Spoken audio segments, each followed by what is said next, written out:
Good morning. How are you? I hope you're all doing good with your modules. We are now on the first week of our 2020-2021 and module 1, week 1 are now on deck. I am hoping that you are enjoying doing your activities in your self-learning modules.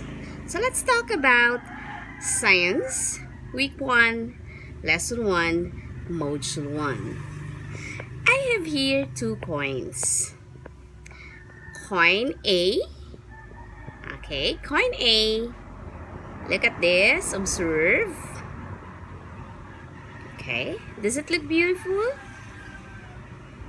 And coin B. Okay, observe the difference. Coin B. They're both 1 peso coin. If I ask you, which one do you prefer? The coin A, or the coin B? I bet we will agree with the same choice. And that would be coin A. Why? Because it looks beautiful, right? The beauty is still there. The shininess. And of course, bago. Ang sarap niyang ilagay sa alkansya. Tama. Kaya lang kawawa naman si coin B. May pag-asa pa ba siya? How are we going to restore the color, the shininess of this coin? And that is a problem, right? So, first topic in grade 7 science is the scientific method. Scientific method is a systematic way of solving problem. It follows steps. Step 1, of course, you have to identify the problem. So in here, the problem is how to restore the shininess and color of this coin. That is the problem. And of course, to know how are we going to restore that, we have to research for relevant data that would help us and lead us to solve the problem. And that's the second step. That is gathering information related to the problem. And as I have researched, I've learned that coins contain copper with different percentages in different denominations. So, hindi ko na palalawakin kung ilang percent sa 1 peso, sa 5 peso, or sa 10 peso. The point here, they all contain copper. And naturally, we have oxygen in the atmosphere. When a copper reacts with oxygen, it develops the so-called copper oxide, which causes dullness in the color of the coin or any metal containing copper. Nawawala ngayon yung kinang ng coin natin or yung kintab. Another research that I have done, that when an acid reacts with salt,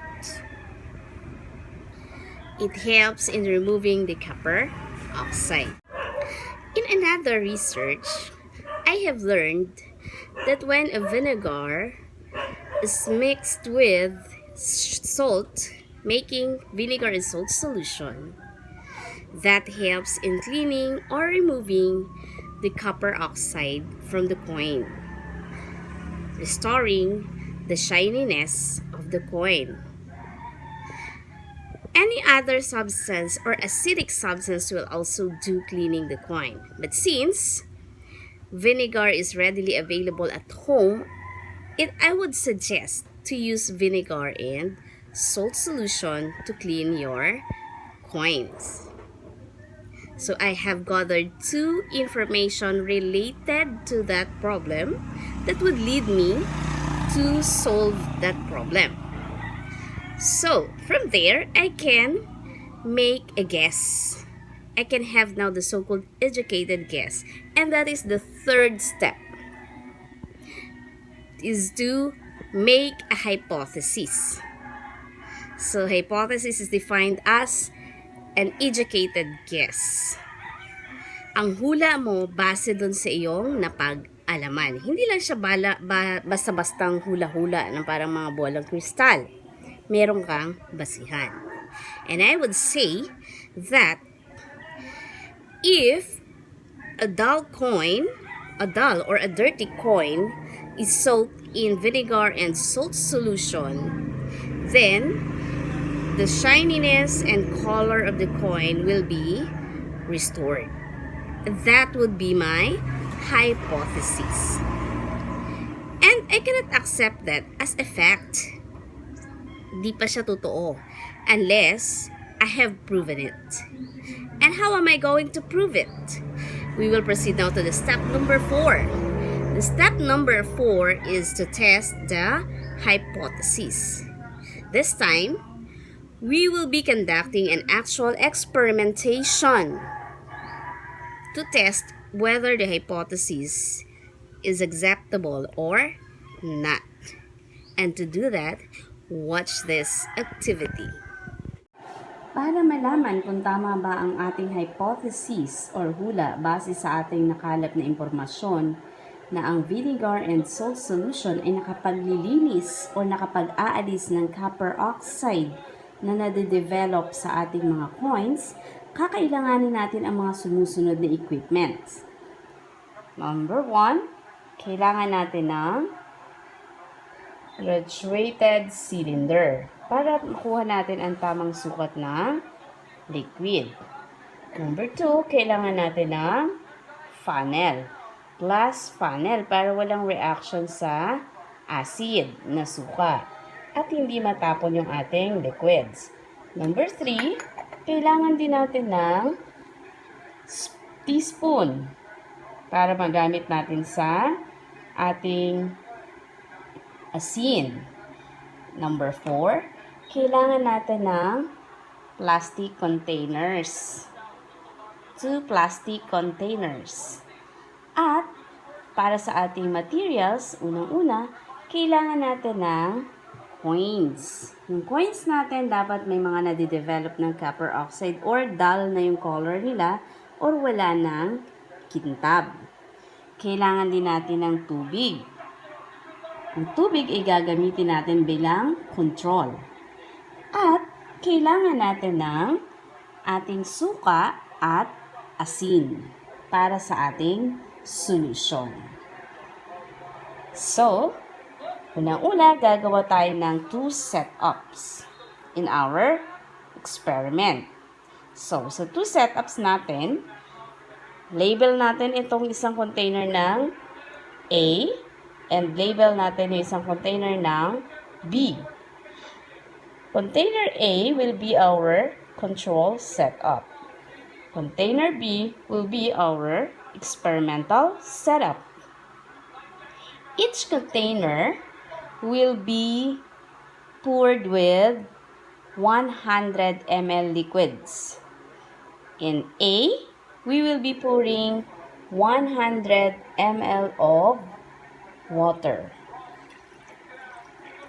And in liquid or in container B, we will be pouring 100 ml of vinegar. Okay, so this is how we're going to do it. Okay, so in A, we already have 100 ml of water, knowing that water is the common liquid that we use in cleaning materials. While in B, container B, we will be adding 1 teaspoon of salt to make vinegar and salt solution. And then, we will stir the mixture until all the salt particles are dissolved. Yan, basta matunaw na silang lahat. Yeah, tanawin natin. Ayan.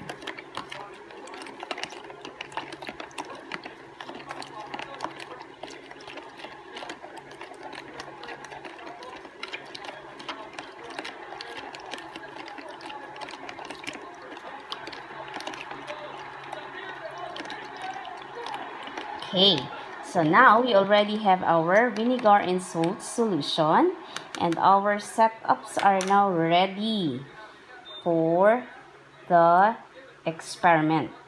So we will be using 5 cents kasi ito yung aking nakita na medyo dull na yung color.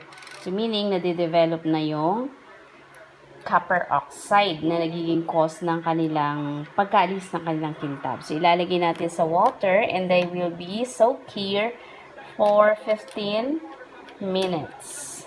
The same here in vinegar and salt solution. So, we leave it there for 15 minutes. Okay, 15 minutes is over and we can now see the difference. Let us see closer. Set container A. Ito yung ating control setup. Meron siyang 100 ml of water at ibinabad natin ang ating coins for 15 minutes and see how the coins look now. And then in our container B, our experimental setup, 100 ml of vinegar and salt solution. And 4 coins were soaked. If you noticed kanina, they almost look the same in color. But now you can see the difference. Sige. Tatanggalin ko sila sa kanilang lalagyan and then I will rub them, the coins, with a cloth. Okay? Okay, so natanggal ko na sila. Ito yung galing dun sa binabad na sa may tubig. At ito yung binabad natin sa vinegar and salt solution. Cool. So, if you notice, there really is a difference in shyness now. Okay? So, irarab ko ito ng cloth. Kung titingnan natin kung magkakaroon pa ba sila ng changes. No? Sige. Tingnan natin kung magkakaroon pa ba talaga sila ng changes after rubbing with a cloth. So, lagay natin dito sa ating dark cloth para mas makita kung meron nga bang pagbabago. Ayan. And then, this one. And then, this one. Okay, so we're done with coins soaked in water or the control setup. And now let's have the coins soaked in the solution of vinegar and salt.